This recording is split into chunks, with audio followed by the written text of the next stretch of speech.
The 1955 Formula One World Championship reached its grand finale at the legendary Monza circuit in Italy. In preparation for this event, significant changes were made to the track. Over the past year, the organizers undertook extensive renovations, most notably restoring the oval section of the circuit with its steeply banked curves, evoking memories of the original design seen in the 1930s. Mindful of the numerous tragedies that had occurred on the oval in the past, the organizers took a much more rigorous approach to safety this time around. The new track was laid on solid concrete foundations, ensuring greater stability. The curves were also significantly widened and given a pronounced concave profile, all aimed at minimizing the dangers and improving the overall safety of the high-speed racing on this treacherous section of the circuit. Additionally, to merge the old and new sections of the circuit, a new corner was constructed, the now iconic Parabolica, replacing the former Vedano corner. Upon exiting the Parabolica, drivers would find themselves on the straight leading to the finish line, which was also linked to a newly banked curve. The separation between the two routes was marked by rubber pylons placed in the middle of the track. This blend of the modernized and classic segments brought the total lap length to 10 kilometers.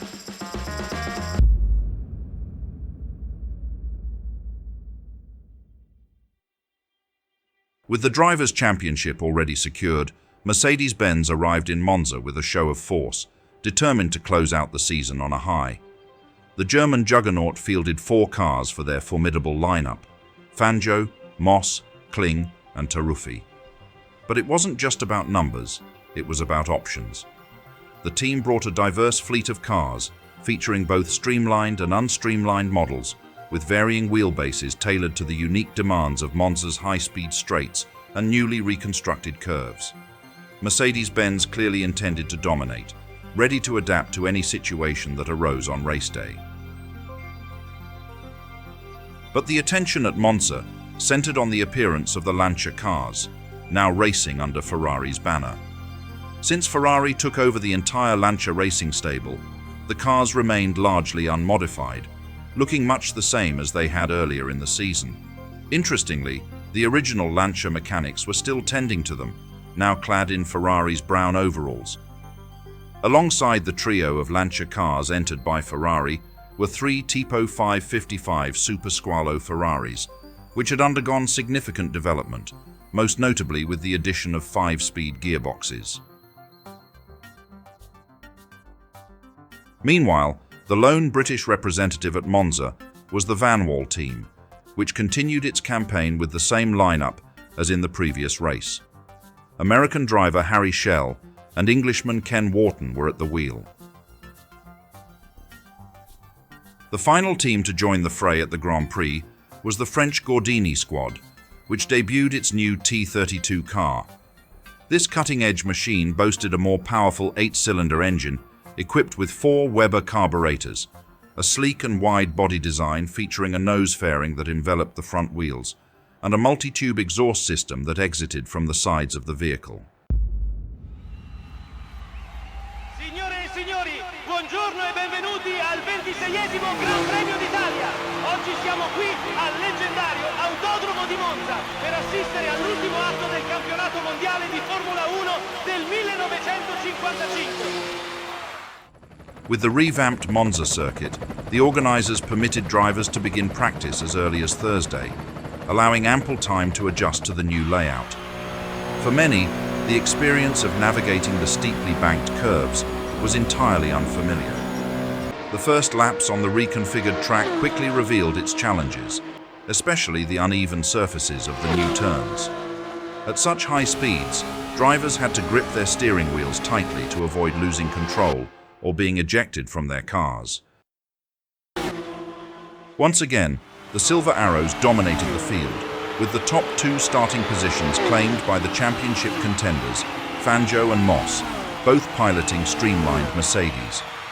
The remaining Mercedes drivers, Kling and Taruffi, opted for open-wheel configurations. Kling was quick enough to qualify in 3rd place, while Taruffi, despite his best efforts, could only manage 9th. Lancia, now under Ferrari's banner, also showed impressive speed during practice. Both Castellotti and Farina posted strong lap times, securing 4th and 5th on the grid. Farina was particularly unfortunate, suffering a serious accident due to tyre failure, though he miraculously escaped with only minor injuries.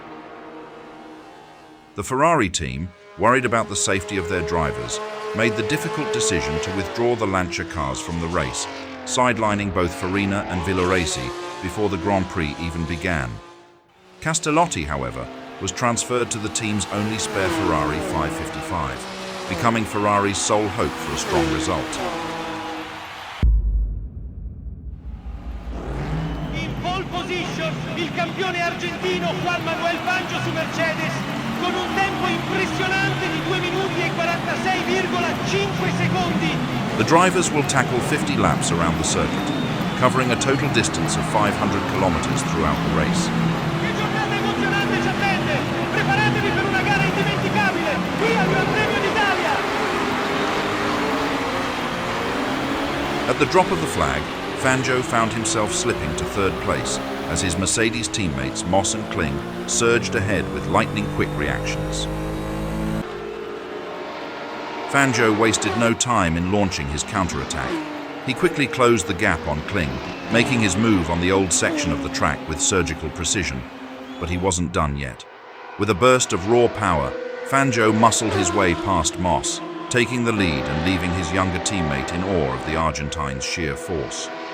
The Mercedes domination was evident as all 4 Silver Arrows confidently held the top positions.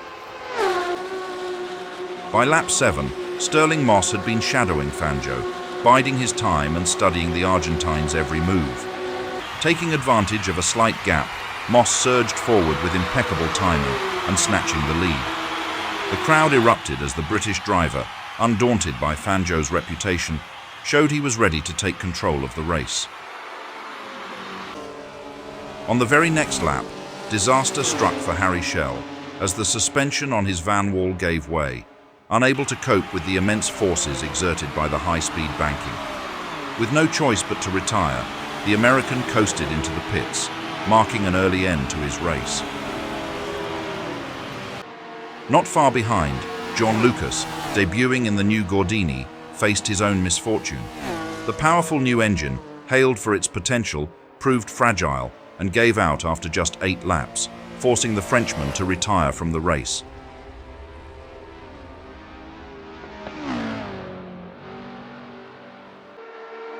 By lap 10, the battle at the front intensified as Fangio, ever the master strategist, launched another attack on Moss.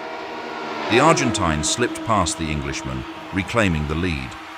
Moss, though quick, found himself once again trailing the 3-time champion as the race began to shape up into a tense duel between the 2 Mercedes teammates. The crowd watched in awe, fully aware that they were witnessing 2 of the greatest drivers of their generation going head-to-head. By lap 16, Luigi Musso was on a charge. He steadily closed the gap to Eugenio Castellotti, found his moment, and made a bold move to overtake the Ferrari driver.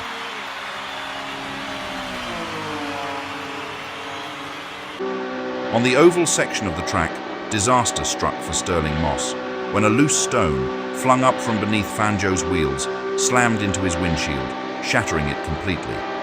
With his visibility compromised, the young Englishman had no choice but to dive into the pits for urgent repairs. The replacement of the windshield proved costly, taking almost 2 minutes. By the time Moss rejoined the race, the damage was done. He had fallen back to 8th place, his hopes of victory severely dented. It was a bitter setback in what had been a fierce battle for the lead. Moss was almost flying around the circuit. He set the fastest lap of the race with a blistering time of 2 minutes, 46.9 seconds. By lap 28, disaster struck for Moss. Pushing his Mercedes to its absolute limit in his furious pursuit, the engine simply couldn't handle the relentless pace. In a dramatic puff of smoke, the car gave out, and Moss was forced to swerve to the side of the road. The young Englishman's race came to a bitter end, extinguishing his hopes of a comeback.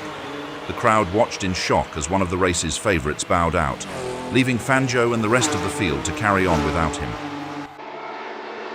After trailing behind Kling for several laps, Piero Taruffi finally made his move. In a decisive maneuver, the Italian unleashed his attack and surged past the German driver, seizing second place. On the following lap, Musso was forced to make an unscheduled pit stop to replace his cracked glasses. The delay cost him precious time, and he rejoined the race in 6th position, losing ground after an otherwise strong showing. But by lap 33, Musso's promising run came to an abrupt end when the gearbox on his Maserati gave out. The Italian was forced to retire, bringing his race to a frustrating conclusion in the pits.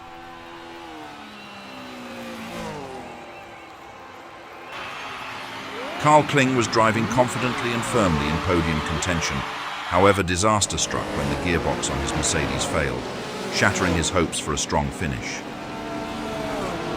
Despite the turmoil surrounding them, Juan Manuel Fangio and Piero Taruffi navigated the race with remarkable composure.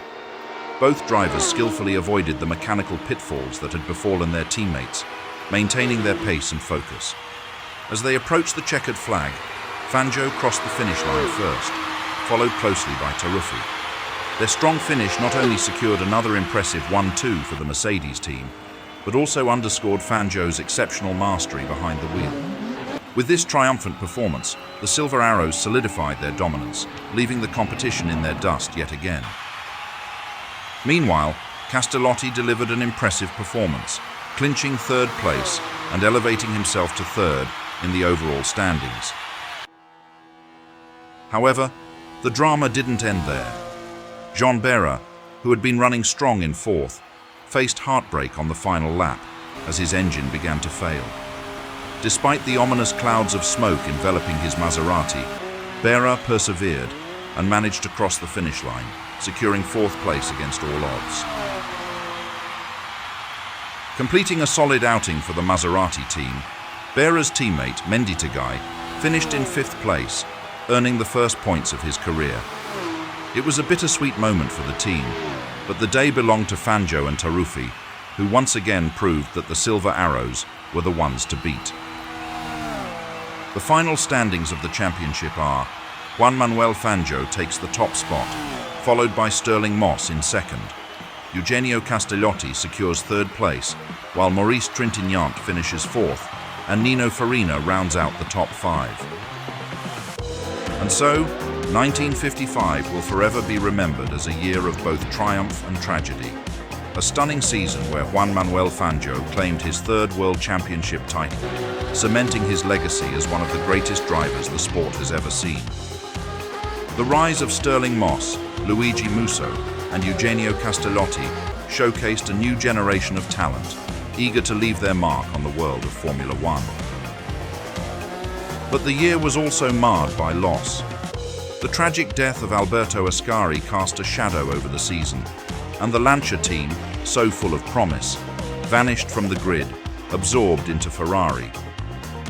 And of course, the Le Mans disaster, which forced Daimler-Benz to withdraw from racing, reshaped the future of motorsport. The reverberations of that fateful day would change the sport for years to come. Yet, in the face of such adversity, the spirit of competition endures.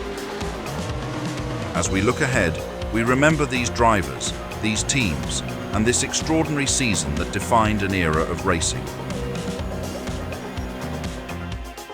Thank you to everyone for tuning in and being a part of our journey through the thrilling world of Formula One history.